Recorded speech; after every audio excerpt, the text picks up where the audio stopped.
Arabia, France. I greet each and every one of you, wherever you are going to listen to this program or watch it later. It is very, very important. The screen that you are seeing on your screen, I believe that most of you have come across this very video.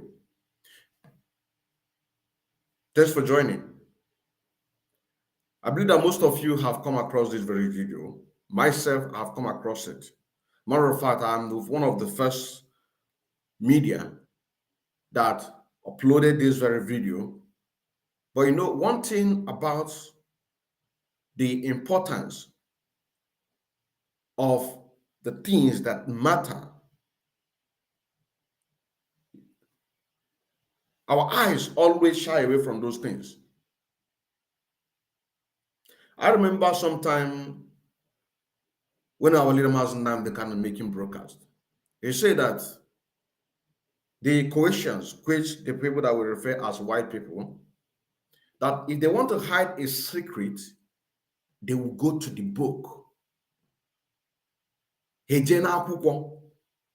will go to the book in order to hide those things. The portion which have been going viral, maybe about 5 minutes, maybe 6 minutes. But this video that we're about to watch together right now to put our ears on the ground and really understand where our problem and where we need to tackle. Because 2 days ago, somebody sent me a short clip of this very video. I'll take my time again to listen to this very video. And for the first time, I have to go and make a research about this man. And then, behold, I found the complete video of what this man have said. So I want our people to pay very close attention, because the point here is this.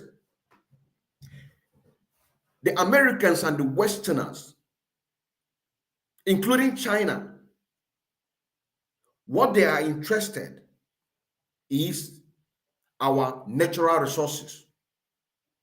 This is what they are interested. And also, for them to be able to be getting these natural resources to feed the Westerners, they need to keep our people in poverty, in abject poverty.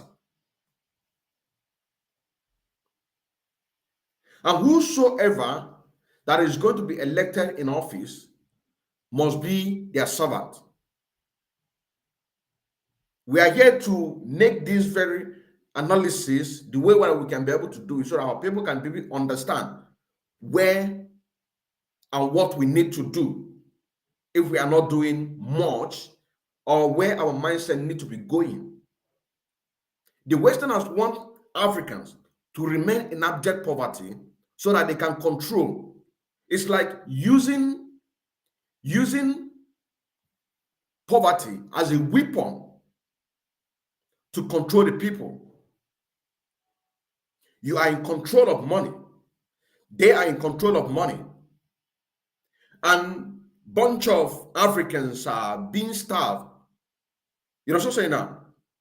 So their leadership, the leader, the president, all this elite and the rest of them, they now have to use money in order to buy them.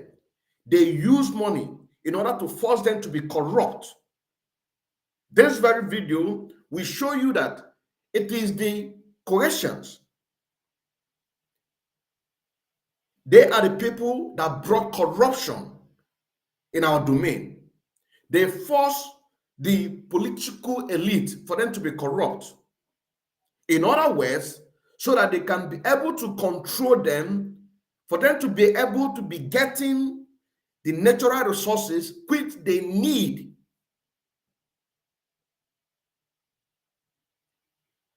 I don't know if you understand what I'm saying now. They need to corrupt, create an institution where can easily give away for the corrupt politicians or the people that have a mindset of corruption can now come in and be corrupted.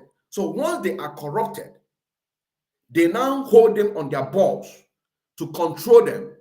This is the reason why Zik of Africa abandoned Biafra and joined one Nigeria. Our leader Muslim kind of made his position that Zik of Africa he is the cause of our problem. Because the Westerners allow him, they made a way for him to be corrupt. Making a way for him to be corrupt. Now, when they needed him to act, you also say now, when they needed him to act on their own favor, they have to hold him on the balls. That is why he stands for one Nigeria. Am I communicating, my brothers and sisters?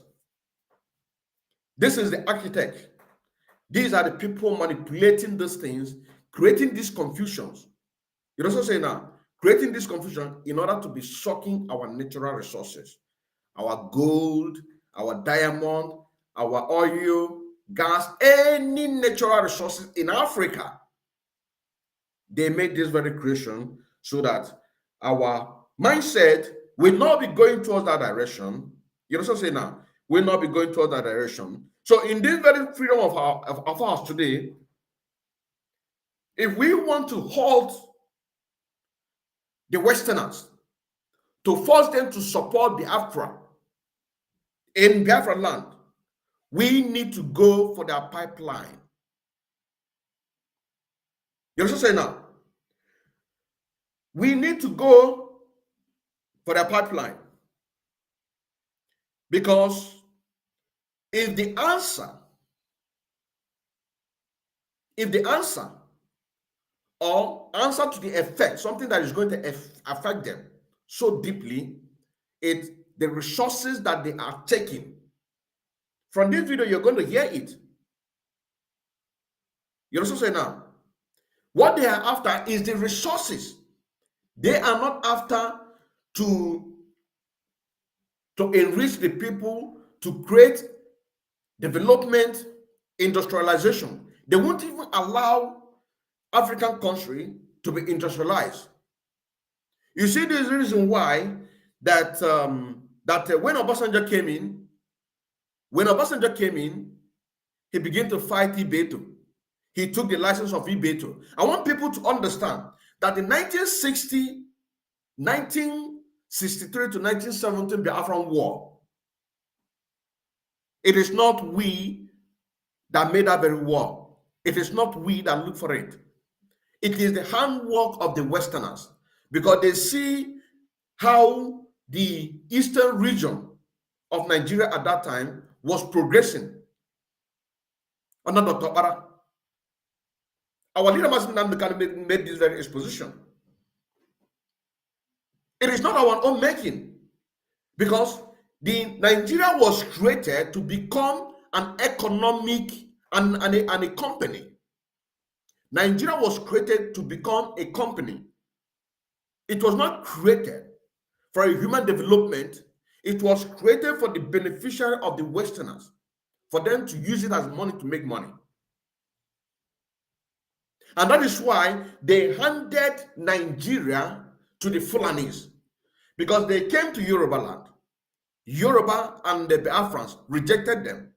But when they went to the north, the Northerners accepted them. You also say now, accepted them. So this is the reason why that when they left, they have to hand over Nigeria to Fulanis, because these are the people that are going to work on their own agenda. Biafrans in all eastern region at that time was progressive, was doing well. Every major occupant of any head office, you must find an Igbo man, a Biafran, in that very position, be it in the military, be it in the army. Mazen Nnamdi Kanu have teach about this. Mazen Nnamdi Kanu have teach us about this. He has taught us about this. He has taught us about this. This is a live presentation. This is a live presentation, and we are streaming live at Mazi Odinkem and Kendele Mwachineke. One, Facebook. We're also streaming live at Mazi Odinkem and Kendele Mwachineke. Also, Facebook page. We are streaming live at Mazi Odinkem and Kendele Mwachineke. Twitter. We are streaming live at Mazi Odinkem and Kendele Mwachineke. One, YouTube, and also Mazi Odinkem and Kendele Mwachineke. Two, on YouTube. So the moment you're coming in and you're having issues of link, a notification, you go and join one of these ones that I called you right now. So my brothers and sisters, let me go straight to the video so that we can be able to see what I'm talking about. Now, on development in Africa, what's the real story? On development, this is the title, and this is part one, the role of economics and international institution. Let us listen to it.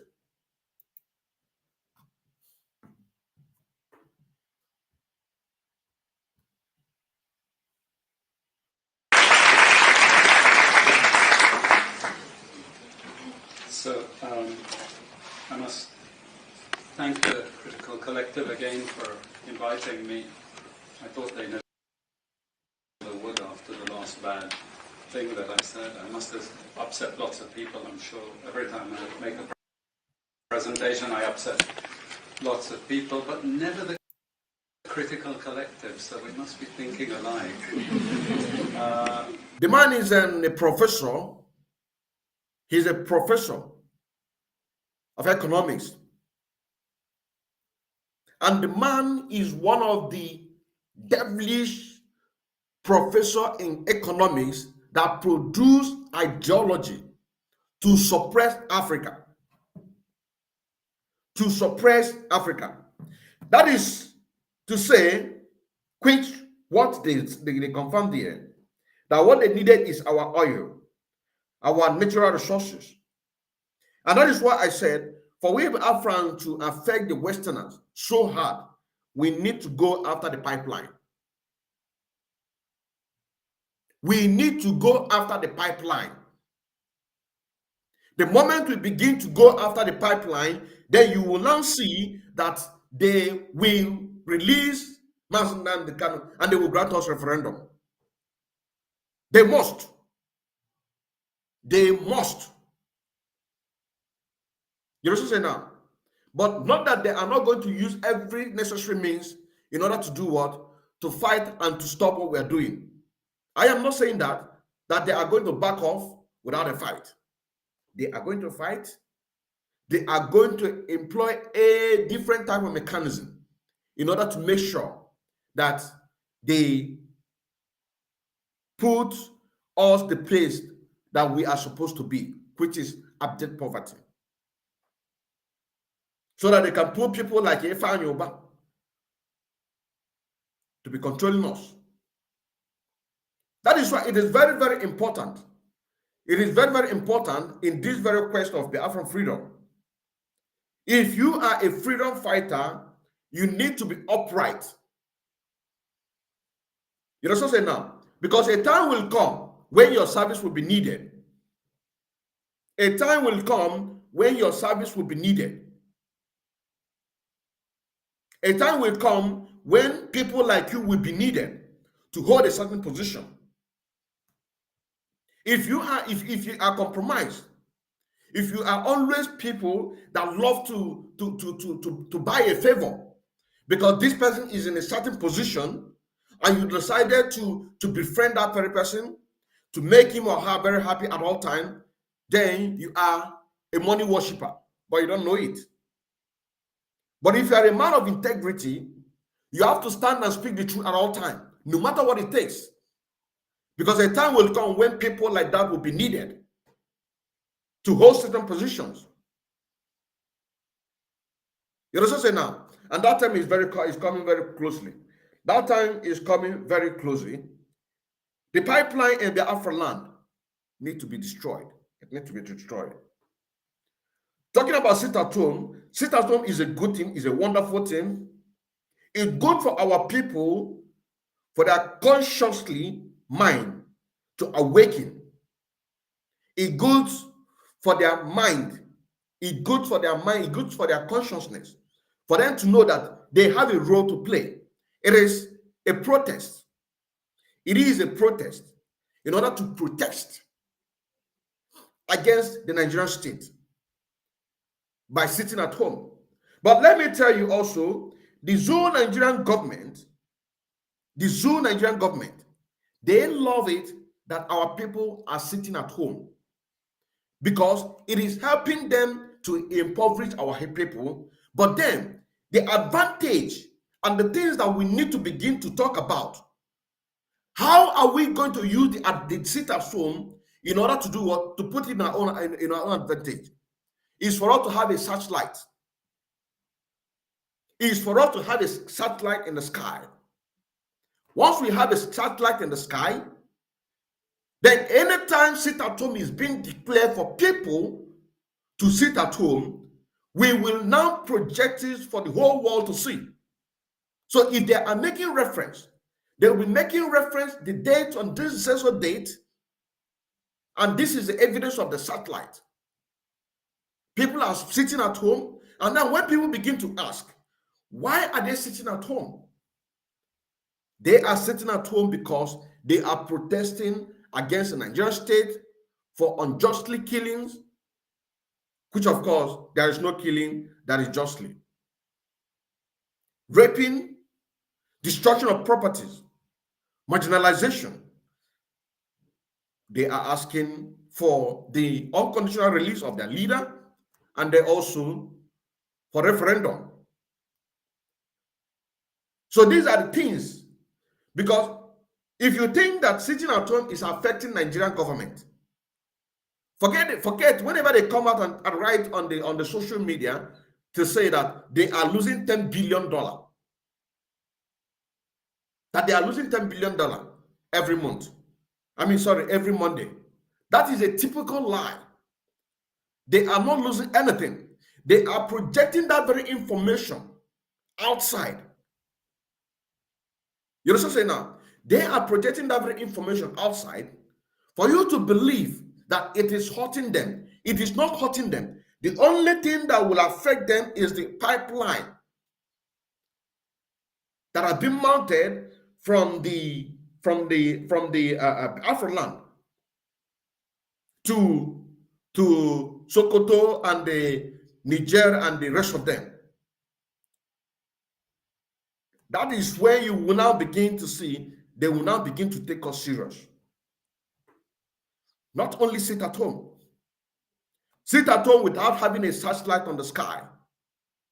It makes the impact, the consciousness of our people. It's waking. They know that they have a role to play. Everybody knows that they have a role to play, both the rich and poor. But the people that they are not interested, including the so-called one Nigerianists. Each and every one of them will now believe in this ideology of the Afro restoration.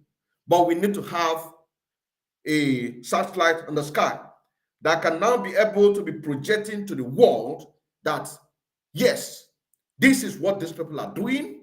And anytime that we do something on the pipeline, the world will hear it.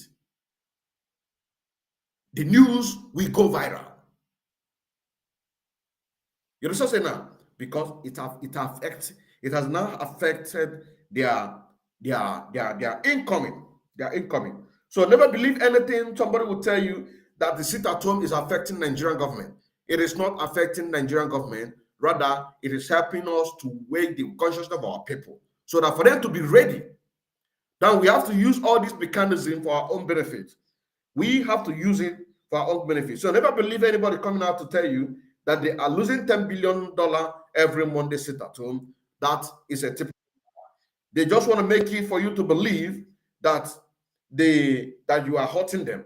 But of course, what is hurting them What is hurting them, what is going to hurt them, is to cut any pipeline distribution.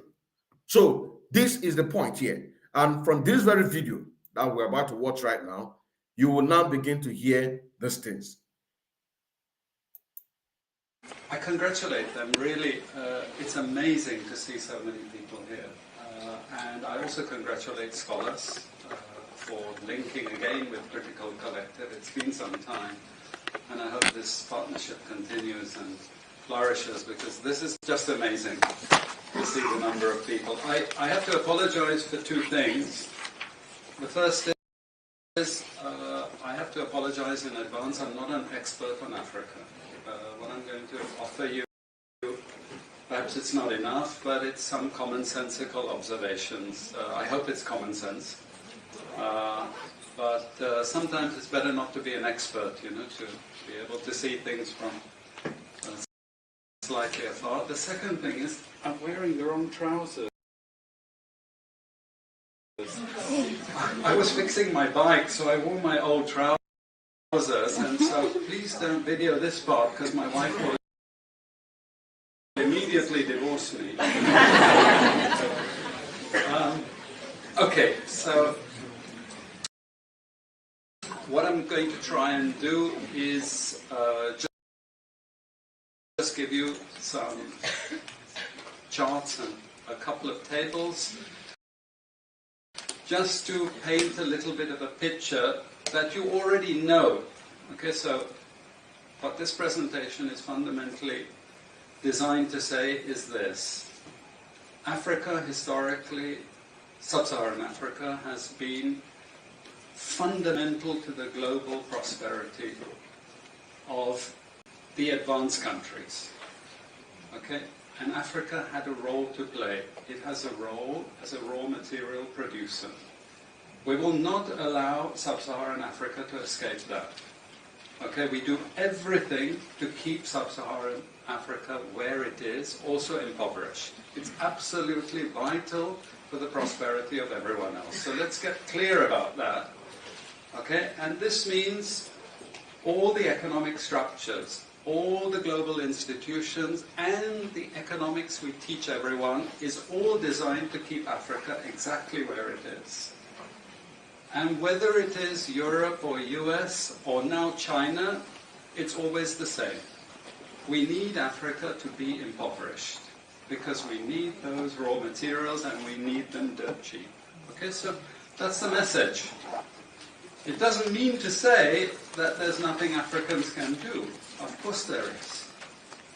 Okay, but this is the opposition that they're fighting. This is what it's about. Because if Africa does do something different, which is destroying all the pipelines,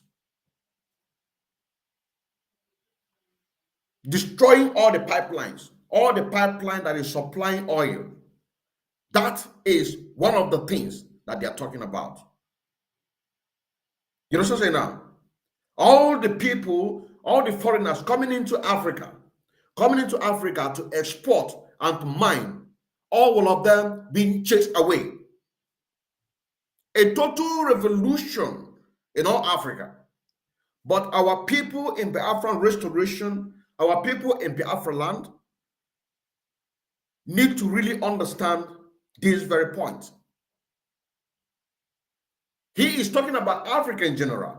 He was not talking about Biafra or the Zulu country called Nigeria. He is talking about Africa in general. You know what I'm saying now? This is exactly what he's talking about. Africa in general. If they he said, it doesn't mean that there is nothing that Africans can do. It doesn't mean that there is nothing that Biafrans can do for Nigerian government to feel the impact and release our leader Mazen. They can also give us a referendum. You know what I'm saying now? It doesn't mean. But if we eventually do something that they are not going to give up for a fight, that is why I said it is not going to be easy.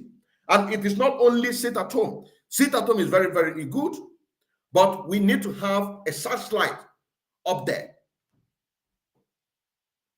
We need to have a satellite up there that can now be able to be monitoring these things. You just say now.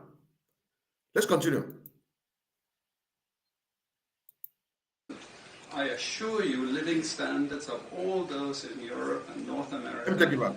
And this is the opposition that they're fighting. This is what it's about. Because if Africa does do something different, I assure you, living standards of all those in Europe and North America and Asia is going to fall. Okay? And that is a big price to pay. I assure you that the West is not going to allow that without a big fight. Okay, so this is what it's fundamentally about. What I want to show you is how these structures are operating. It's just 20 minutes, so we can't do very much, but just to give you a little bit of an idea. And why I keep the ideology part there is because we are part of the producers of ideology at universities and academic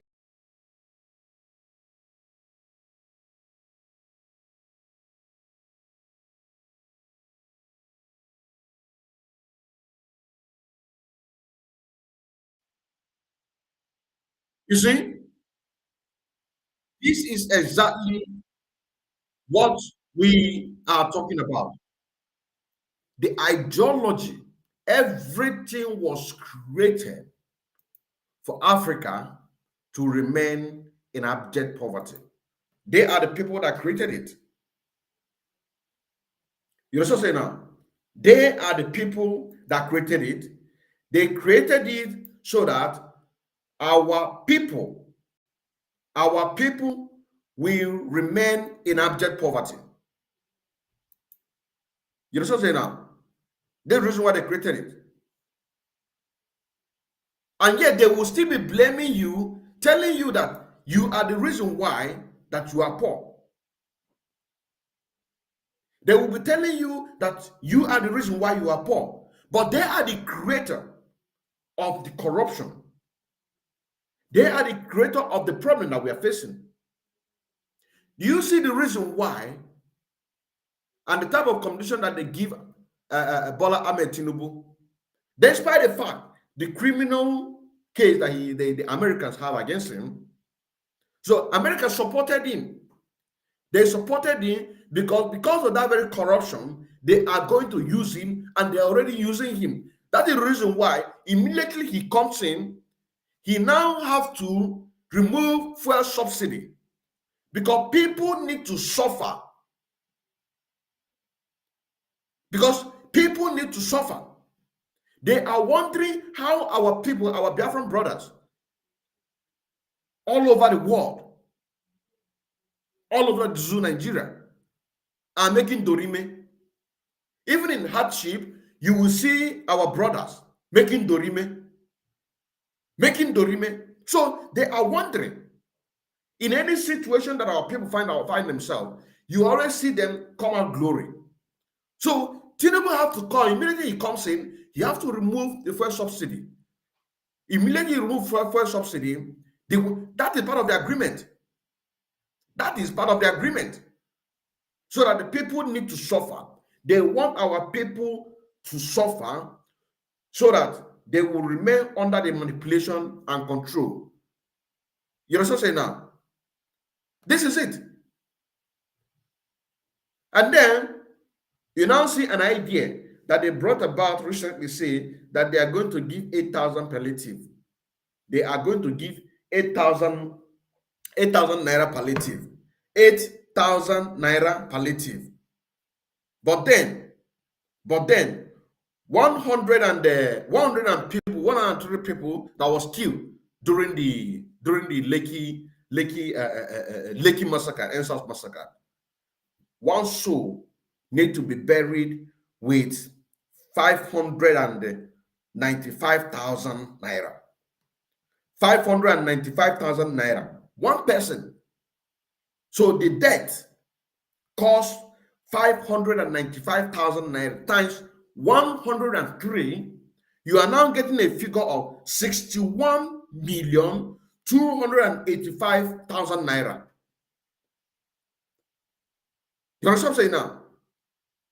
And they are now telling you that they are going to give you 8,000 naira. But when the Zoo Nigerian military, the Zoo Nigerian police, terrorists, once they kill you, you need to be buried with 595,000 naira. This is a part of the ideology. They create the ideology for you to remain in abject poverty. That is why they say that they are not going to release criminal case of Tinubu for the obedience that are fighting to take their mandate. They say that America said that, yes, indeed, they acknowledge, but they are not going to release the criminal case of Tinubu. Are you not telling me that they have hold Tinubu forever? Do you understand what I'm saying now? They have hold Tinubu forever. That even they themselves, the Americans and the rest of the Western world, they don't even trust the Fulani anymore. Because Fulani control all the military. So they don't trust them anymore, that they can even manage a coup. They don't know what the next plan that the Fulanis are going to do. That is why I said, in Biafra land, in the Zoo Nigeria, if any coup have to happen, it is also for the benefit of the Fulanis. So our people need to support what we are doing. You also say that they need to support what we are doing, and we need to go after the pipelines. We need to go after the pipelines. We need to go after the pipelines. We need to go after the pipelines. Let us continue. Okay, so this is what it's fundamentally about. What I want to show you is how these structures are operating. It's just 20 minutes, so we can't do very much, but just to give you a little bit of an idea. And why I keep the ideology part there is because we are part of the producers of ideology.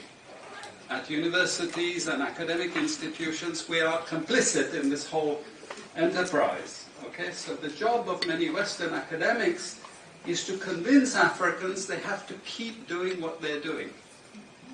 Okay, and to show them it's your fault that you're poor. It's not our fault.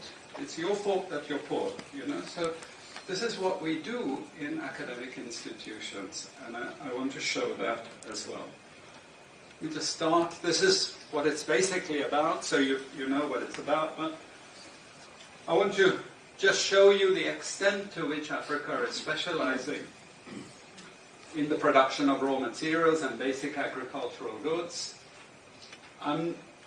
We know the basic forces that have caused this underdevelopment. We know it's colonization. I will not discuss that very much because my colleague speaker is going to go into some aspects of this. But I do want to discuss the global economic structures, the global financial institutions, and economic ideology, briefly, to give you a flavor of those. Let me start with this. You can't really see it so easily, but if those of you who are interested, you want the PowerPoint, I'm sure we can make it available to you. But the thing that you really need to see is the top line.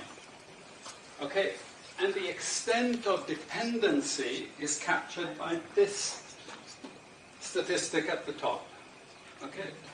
And you compare it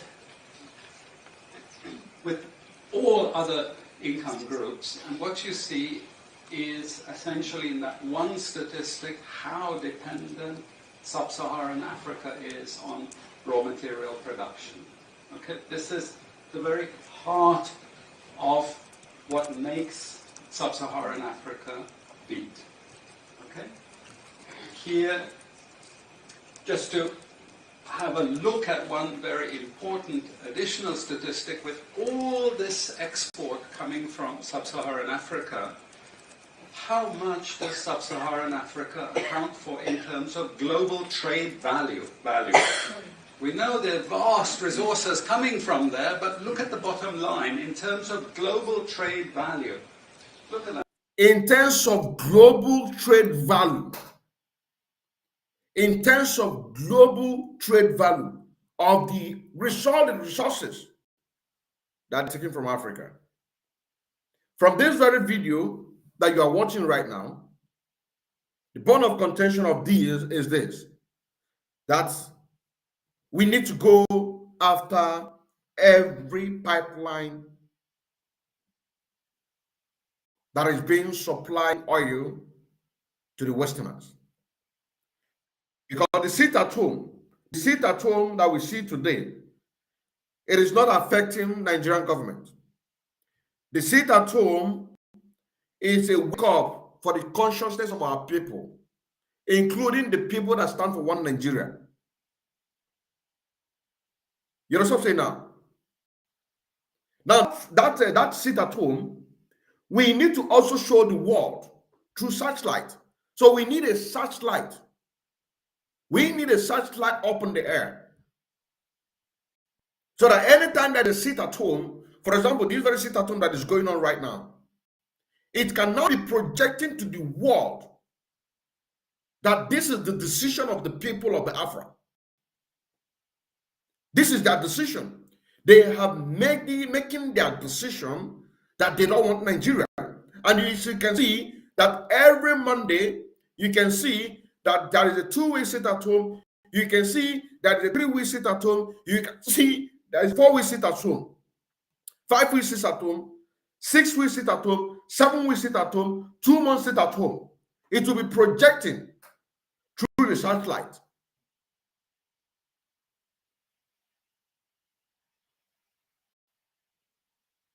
Why also our men on the ground goes after the pipeline? This is where you are going to hit them. This is the bone of contention. And this very video that most of us have already watched, this very video. Somebody sent me this very video, like I said in the previous, when I was starting. Sent me a shirt of it. For the first time, I made a research to go and get a full video of this very man. You now hear what he's saying. He is now saying, telling his fellow students and professors making this presentation that the global percentage of the income Africans are making from our natural resources, it is not up to 2%. Automatically, we are getting nothing. And in this video also, he made us to understand that natural resources will not and can never develop any nation, but industrialization. That is why it took me back again in the war of Biafra 1963 to 1970. It is not a call for we Biafra to fight that very war. That is a manipulation by the Westerners and the powers that be, because they have seen how progressive that the Eastern region have been at that time. So they need to create a chaos. They need to find somebody that they are going to use to cause a commotion. You understand what I'm saying? In order to trigger the war that made our leader, internal leader, to declare Biafra, which of course the people of Biafra told him to do so. So it is not our call. The reason why that fight was fought was because that we are progressing. Because according to this very video, Africa was meant to feed the Croatians, the Westerners, and at the same time, for Africans to remain in abject poverty. Do you see the reason why when Obasanjo came in, he took a license from Ibeto Cement? You see the reason why? Do you see the reason why that the only person that they're allowed to become the major import of everything in the zoo Nigeria is Dangote? Do you see the reason why even a factory that is manufacturing toothpick, you can't find it in Nigeria? Because it is against it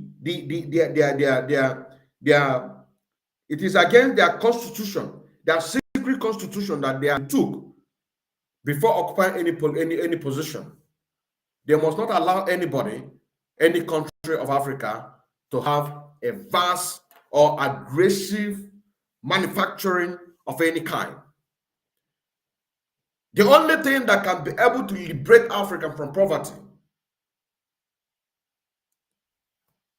is a vast industrialization, aggressive industrialization, manufacturing a lot of things, which we told them that 5 years, when the Africa come, only 5 years, that is exactly what we needed to meet to the standard of the world. This is what Mazen Namdekano told them. Only 5 years that we needed. Because the talent are there. We have the Afrans all over the world, and Biafra now with vast talent, manufacturing things on their own. These are the things that is going to boom an economy. You know what I'm saying now? Boom an economy. Vast, aggressive manufacturing. It is not about selling crude oil. This is the same reason why our leader Mazen Namdekano say that when the Afran come, we are not interested in anything oil. That we are going to supply this oil to other Africans free of charge under the supervision of United Nations that want to use our brain to work. So they know these things. They know these things. So this very program targeted only on two things. For us to target the pipeline, and also for us to have a satellite in the sky that will be monitoring every sit at home being put in Biafra land, so that we can project it to the world. They also say now, this is a live presentation. Continue watching and share, please. 0.5%, 1975, 0.95% going down to 0.1. Let me take you back a little bit. Look at that. 0.5%, 1975, 0.95% going down to 0.1. To 0.1. Meaning that with all these vast resources being produced, how much are they getting for it? Nothing. Look at that. 0.5% from sub-Saharan Africa. How much does sub-Saharan Africa account for in terms of global trade value? We know there are vast resources coming from there, but look at the bottom line in terms of global trade value. Look at that. 0.5%, 1975, 0.95% going down to 0.1. To 0.1. Meaning that with all these vast resources being produced, how much are they getting for it? Nothing. Nothing. This is a very significant piece of data. Then I just want to show you what has happened to sub-Saharan Africa, because what we know, and from all studies, no country ever develops without manufacturing. Okay, producing raw materials will not take you anywhere. Producing basic agricultural goods will not take you anywhere. And let's have a look at how much manufacturing activity takes place in sub-Saharan Africa. We can look over the last 15 odd years, 15, 20 years. And we see manufacturing has actually declined as a percentage of the total. This is percentages of total production in sub-Saharan Africa. How much of it is accounted for by manufacturing? So this figure here is 17% of the total. Most of the rest, when we talk of industry, it includes manufacturing, but the bulk of it is mining. Okay? Raw material extraction. This is the bulk of it. And here we see actually raw material extraction has stayed the same. What has caused industry to fall is the fall in manufacturing production. This is deliberate because we will never, as Western economists, as Western policymakers, we cannot afford to allow Africa to industrialize and start producing manufactures. Okay, so we will do everything to stop that. And I'm going to show you how we actually block that. It's obvious in certain ways, but it's less obvious in other ways. Now, before the man continues, imagine if we all have the same mindset. Let me start from Biafra. Imagine if we all take away all our differences and begin to walk towards the restoration of Biafra. Imagine if other Africans begin to fall into the same queue. Imagine that the beginning of the Biafra restoration, which would dissemble the official boundaries. Imagine that 1884-1885 Berlin Conference. Imagine. Then with all this exposition, because what you are watching here, it is a raw exposition that is going to help Africans to recover. This very video, because like I am going to play this very video from the beginning to the end. This video that you're seeing, it's a raw evidence what Africa needed for them to grow. So imagine if Africans begin to pick up their strength and do what is needful for us to get our nation back, then you are going to see all this Oyibo cohesion crawling back to Africa, begging us for water. And that is where they will now see that we are very good people and loving people. You know what I'm saying now? Imagine you will see all these professors coming to Africa because we have now realized what they know. Imagine. That is why programs like this, or people like myself, they usually suppress what we're doing so that people will not listen. They do that sometimes in order to kill our spirit or to kill my spirit, but they don't know that even if it's only one person that is watching, I'm going to finish my program. Because tomorrow, somebody is going to watch it. Next tomorrow, somebody is going to watch it. Every day goes by, somebody must watch it. Because truth is always hidden. They will hide the truth that you can never see the truth. I am one of the truth. They can say that if they want to hide the truth from you, they will go and hide it in a book. You understand what I'm saying now? I am one of the truth. That is why they want to hide me, but of course, no. Of course, no. We are determined. That is why I said, whatever you are doing in this very struggle, do not do something that you want to please somebody or to worship somebody. Just do your thing. Do your thing, because time will come when people like you will be needed in a certain position. This is the first time I'm saying this. This is the first time that I am saying this. A time will come that the people with dignity will be needed in this very struggle. They will be needed because you are tested and you are trusted.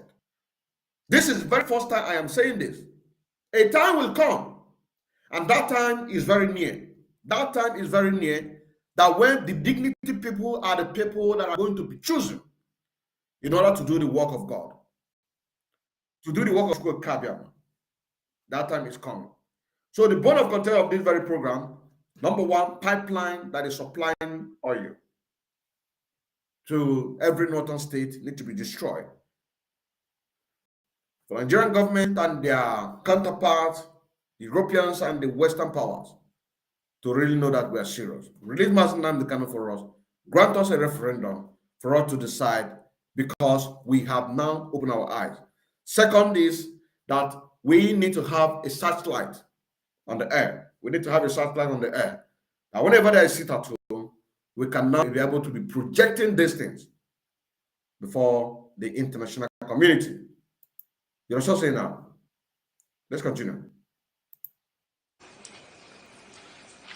Now, we have actually seen periods of rapid growth in sub-Saharan Africa, misleading people, saying, oh, you know, we're now doing much better. And this has happened recently.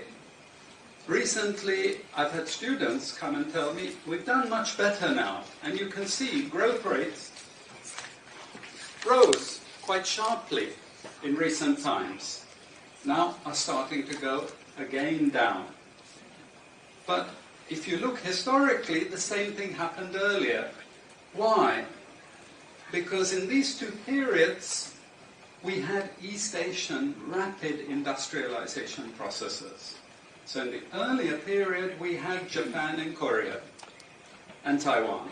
Okay, rapid growth, sucking in raw materials from Africa, driving up the prices, and then sub-Saharan African countries grew. Exporting raw materials, they grew. But after those countries finished industrialization, then sub-Saharan African growth rate again fell. Okay, but along comes China. Next wave.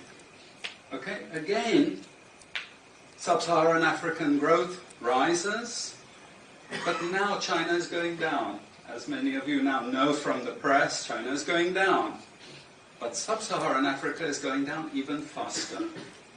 And we're going to go back to where we were again, with very low prices of raw materials, very low growth rates, and again, the sorts of poverty that we saw once before. Because, bottom line, sub-Saharan Africa is condemned to this role. Just the supplier of raw materials, not a manufacturer. Very recent data showing emerging markets that produce raw materials against emerging markets that produce manufactures. And you can see now with the weakness in the global economy, it's the emerging markets, that's the red line, it's those countries that are suffering the most, the emerging markets producing raw materials. They're suffering the most. And here it translates into their currencies being butchered. Okay? The currencies are collapsing of these countries, and many of them are sub-Saharan African countries. Some of them are Latin American countries, okay, who also rode that same wave. They thought that raw material production was going to save them. But now they're facing terrible problems. And I'm sorry to say, it's just going to get worse in the next 2 years. It's not going to get any better. And this is what it does in terms of gross domestic product. It's the blue line you should look at. It's the blue line compared with the red line. And what we know is that blue line is really going to go down sharply in the next 2 years. Okay, so relative to the rest of the world, sub-Saharan Africa is going to suffer. Again, why? Because it's condemned to this raw material production. This is basically why. How is it condemned to that? Well, the first and most important is the economic structures. After colonization ended, we needed new structures to keep these countries where they were. Okay? And the first of those is aid. Okay? We give them aid. Aid for what? Actually, we give them aid to keep repressive regimes in power. That's all. Okay? We're not giving them aid for much more, except a little bit of infrastructure to make sure those raw materials get to the ports and are gotten out of the ground. But for the most part, we give repressive regimes money and power and guns to keep that system going. This is what it's fundamentally about. All the hypocrisy about transparency and democracy and bullshit like that, it's all bullshit. You know? And at least the Chinese don't enter into that bullshit. They say, we don't care about the whole political environment, we just give the money. Okay? And it's for raw material extraction, period. Okay? Number two, and this was a very important one, still is debt. I was telling some of my students today, was it today or yesterday, about Confessions of an Economic Hitman. You remember this? Have any of you heard of this one? Confessions of an Economic Hitman. It's a book written by John Perkins, who used to work for a very nebulous, opaque bank. No one had ever heard of this bank, but it was formed in the 1950s by the IMF, the CIA, and the American State Department. And it had only one job: to lend money to developing countries that were raw material producers in order to indebt them. Once you are in my debt, I control you. Okay? And this bank had 4,000 employees. But no one ever heard of this bank, you see. But it would go to country after country offering loans. And if the president did not accept the loan, they were killed. And he gives two examples of presidents who were killed when they did not accept the loan. You see, the lending is also very important to trap the country. It's very important. It's part of that process. I teach in Suriname. And Suriname in recent times had a huge foreign exchange reserve. So big they didn't need to borrow money. And then one of my students, who was very high up in government, he said, you know, the IMF is trying to convince us to borrow money from foreigners. Why? I thought, duh, you know, sorry about this, but, you know, this is the game. And in the end, Suriname did borrow this money because the IMF said, if foreigners lend to you, then everyone will think Suriname is such a strong economy that foreigners are interested in lending to you. You understand? Before Lula came to power, you know, the previous president in Brazil, Cardoso, his predecessor, took a gigantic international loan. No necessity for taking the loan. Why? Because once I catch you with the debt strings, I hold you forever. You are my prisoner. Okay, so debt has been this huge spider's web which has trapped sub-Saharan Africa and keeps them held there. Aid, debt. We have a third structure which is again not known by many people, but it's something that was put in place and continues to this very day, with no one discussing it. No one says anything about it. It is monopoly buying structures. This is for all raw materials and basic agricultural goods produced by developing countries. There are only 4 or 5 Western multinationals that buy all those goods. And they collude between them. So if you take any major product, these Western multinationals, they collude between them.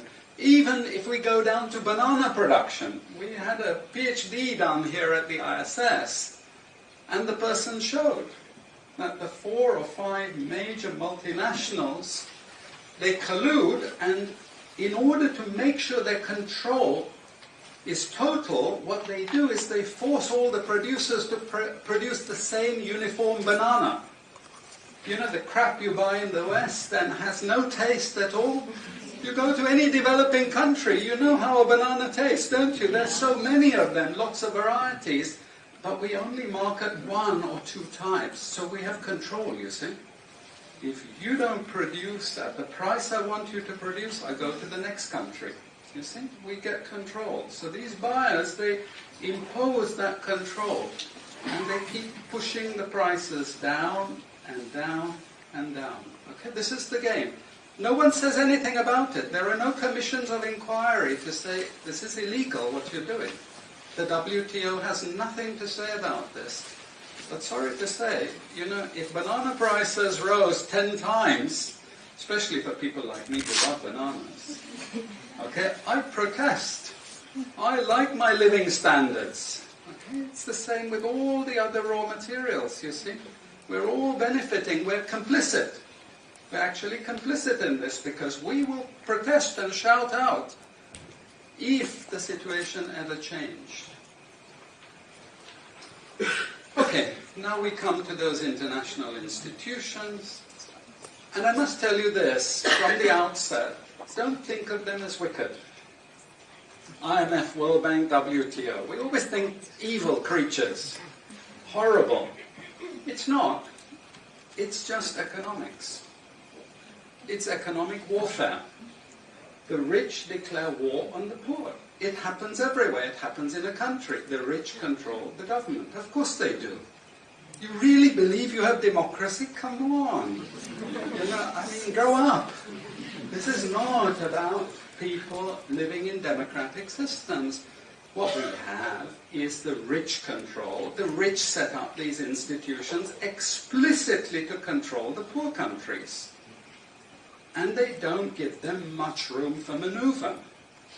Which incidentally, when the IMF starts talking of poverty alleviation, you should also understand that there's another game there also starting to play, which I'm going to come back to later. But what do these institutions do? What does the IMF do? What is structural adjustment about? It's about making sure countries keep producing what we want them to produce. We make sure they have recurrent balance of payments problems. You notice these countries never get out of balance of payments problems. You notice that? Whereas countries that never took IMF support are always out of balance of payments problems. But the countries that are continuously getting advice and support by the IMF, they're always in balance of payments problems. Why? Because that's the way we keep our stranglehold on them. And that's what we have done. We have done, the IMF and the World Bank. And they've also done something very, very important.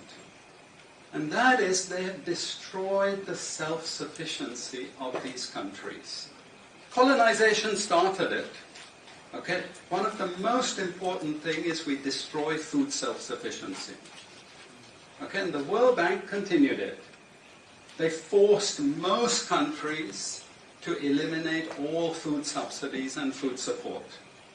Okay? Because once you don't produce your own food, I increase my control over you. How do we know this? Well, very funny thing happened some years ago. Not so funny, actually.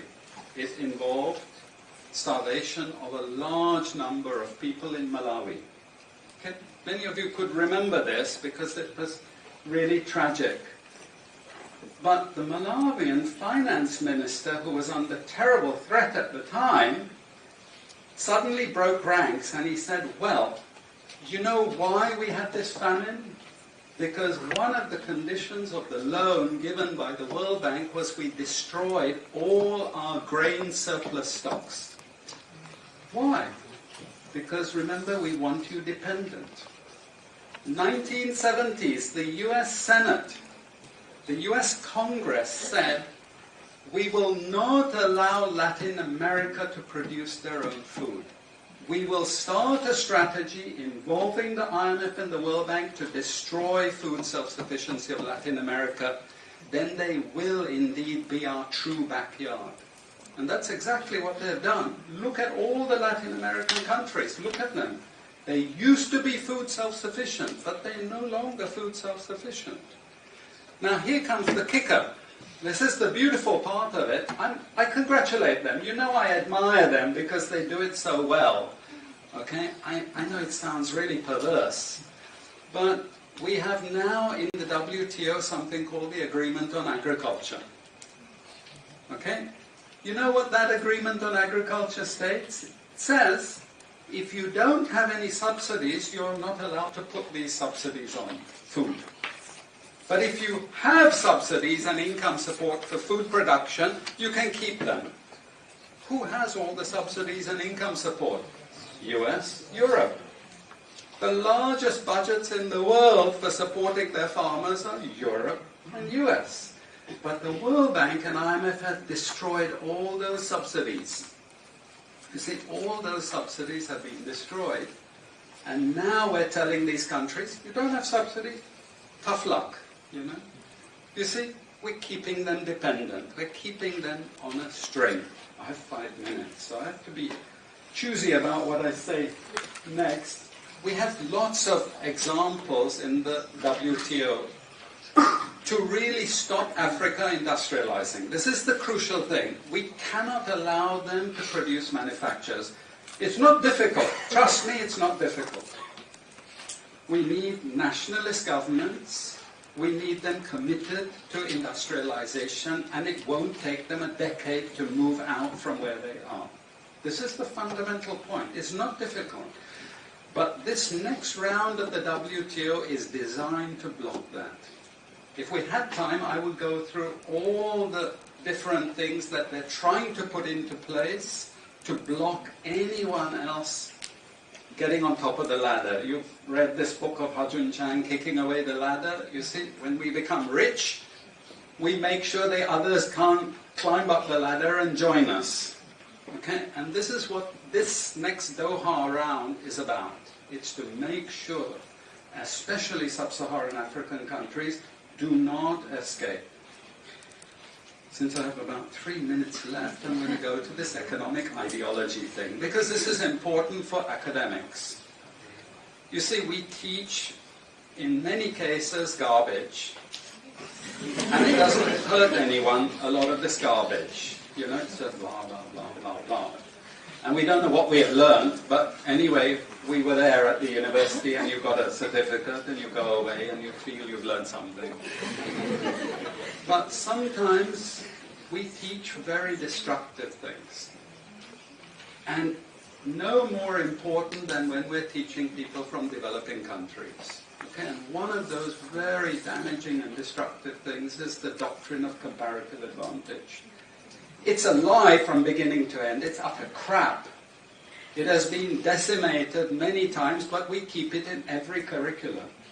Why? Because it tells sub-Saharan African countries that their destiny is to produce raw materials, you see. And if you produce raw materials, you get rich just like we are in the West. You see, this is the game we're playing, and just for you to be totally confused, we normally build models with it, mathematical models, so you really have no idea what we're talking about, but it seems all very scientific. Then we have the modern version of this is because it's all a failure, we know it's a failure, we now have a new generation of economists saying, it's only a failure because you're all corrupt in your countries. We call that new institutional economics. You've all probably learnt it all, but you didn't know why they invented it. It was invented to tell you the same thing. You should keep producing raw materials. Now, don't be as corrupt as you were before. Nobody ever told you that aid was designed to actually start the corruption process in the first place. Okay, and we need corruption to make sure you're doing all these things. But now we blame the victim. You're poor because it's your fault, basically. And you're poor, stupid, and corrupt, basically. This is the message that we're giving people. We also have many theoretical justifications, but I'm going to say something controversial to end. And she's happy that I'm ending because she has to discipline me. And that is, there are also what I call more enlightened approaches, but which are also potentially destructive for sub-Saharan African development. And this is where I come back to the IMF and the World Bank. You see, now they're all into poverty alleviation. They want you to concentrate on redistributing income, and it's something nice. You're young people, you're socially conscious, you're aware. You don't like all this injustice. So you gravitate towards what we call pro-poor strategies. But actually, I'm sorry to tell you, that is not what Africa needs. Africa needs aggressive industrialization. When China was a communist country and we had equal distribution, who feared China? Who took them seriously? They weren't even the size of the Netherlands. But today, I can't open an internet site. I can't open a magazine. I can't open a newspaper without China, China, China, China. And we know what has built China is not socialism or communism, it's capitalism, guys. It's manufacturing, it's production. This is what creates employment. This is what created jobs. I'm not pro-capitalist, but this is the reality, and unfortunately, we're now going to get caught with the good cop, bad cop. The good cop is now IMF saying, oh, you must concentrate on poverty reduction and income redistribution. As long